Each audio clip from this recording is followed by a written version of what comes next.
വയനാട് മുള്ളൻകൊല്ലിയിലെ Congress ward president Thankachan കാനാട്ടുമലയെ കള്ളക്കേസിൽ കുടുക്കിയ സംഭവത്തിൽ നടപടിയെടുത്ത പാർട്ടി. Congress Meenangadi block vice president Aneesh മാമ്പിള്ളിയെ പാർട്ടിയിൽ നിന്ന് സസ്പെൻഡ് ചെയ്തു. അനീഷിനെതിരെ നടപടിയെടുക്കാത്തതിനെതിരെ തങ്കച്ചൻ 24ലൂടെ പ്രതികരിച്ചിരുന്നു. സുർജിത് അയ്യപ്പത്ത് വിവരങ്ങളുമായി ചേരുകയാണ് വയനാട്ടിൽ നിന്ന്. സുർജിത്, ഇതിലൊരു നടപടി ഉണ്ടാകുമെന്ന് പ്രതീക്ഷിച്ചിരുന്നു. ഇപ്പോൾ ഒടുവിൽ നടപടി വരുന്നു. എങ്ങനെയാണ് വിവരങ്ങൾ?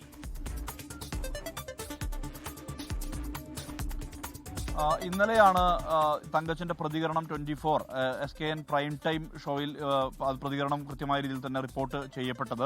അതിൽ രൂക്ഷമായ വിമർശനമാണ്. പാർട്ടിയിൽ നിന്ന് നീതി കിട്ടിയില്ല അടക്കമുള്ള വിമർശനങ്ങൾ അദ്ദേഹം ഉന്നയിക്കുകയാണ് ഉണ്ടായത്. തന്നെ കള്ളക്കേസിൽ പെടുത്തി ജയിലിലടച്ചവരെ ഒരു വിഭാഗം സംരക്ഷിക്കുന്നു. അതോടൊപ്പം തന്നെ ലുക്കൌട്ട് നോട്ടീസുള്ള ബ്ലോക്ക് വൈസ് പ്രസിഡന്റ് അനീഷ് മാമ്പിള്ളിയെ സംരക്ഷിക്കാൻ രാഷ്ട്രീയ ഇടപെടലുണ്ട്.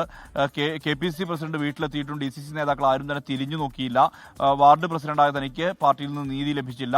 തന്നെ കള്ളക്കേസിൽ കുടുക്കാൻ ശ്രമിച്ചവർ ഉന്നതരാണെന്നുൾപ്പെടെയുള്ള ആക്ഷേപങ്ങൾ അദ്ദേഹം ഉന്നയിക്കുന്ന ഒരു പശ്ചാത്തലമാണ് ഇന്നലെ ഉണ്ടായത്. എന്തായാലും ഇന്ന് DCC പ്രസിഡന്റായി ചുമതലയേറ്റ TJ ഐസക് അദ്ദേഹത്തിന്റെ വീട്ടിൽ പെരിക്കല്ലൂരിൽ വീട്ടിലെത്തി അദ്ദേഹത്തെ കണ്ടു എന്നുള്ളതാണ് നമുക്ക് ലഭ്യമായ വിവരം. 2 മണിക്കൂറോളം വീട്ടിലുണ്ടായിരുന്നു. വിശദമായി ഇതുമായി ബന്ധപ്പെട്ട കാര്യങ്ങൾ TJ ഐസക് ചോദിച്ചറിഞ്ഞു.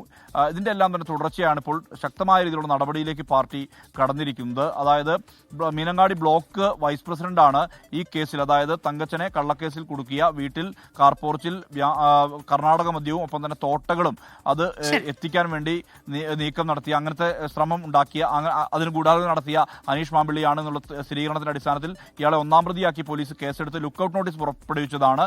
എന്തായാലും ഇതുമായി ബന്ധപ്പെട്ട് നടപടി വന്നിരിക്കുന്നു. അദ്ദേഹത്തെ പാർട്ടിയുടെ ഉപസമിതിയുടെ റിപ്പോർട്ട് പ്രകാരം KPCC പ്രസിഡന്റ് നിർദ്ദേശാനുസരണം ഇപ്പോൾ DCC പ്രസിഡന്റ് സസ്പെൻഡ് ചെയ്തിരിക്കുകയാണ്. തങ്കച്ചൻ കാനാട്ടുമലയെ കള്ളക്കേസിൽ കുടുക്കിയ സംഭവത്തിലാണ് ഇപ്പോൾ നടപടിയുണ്ടായിരിക്കുന്നത്. 24 വാർത്തയ്ക്ക് പിന്നാലെയാണ് നടപടി. വിവരങ്ങളാണ് സുർജിത് അയ്യപ്പത്ത് നൽകിയത്. ലോകത്തെവിടെയായാലും ഏത് സമയത്തും 24 വാർത്തകളും ഓഗ്മെന്റഡ് റിയാലിറ്റി പാക്കേജുകളും എക്സ്പ്ലെയിനറുകളും വിശദമായി കാണാൻ ഞങ്ങളുടെ YouTube ചാനൽ നിങ്ങൾക്ക് സബ്സ്ക്രൈബ് ചെയ്യാം.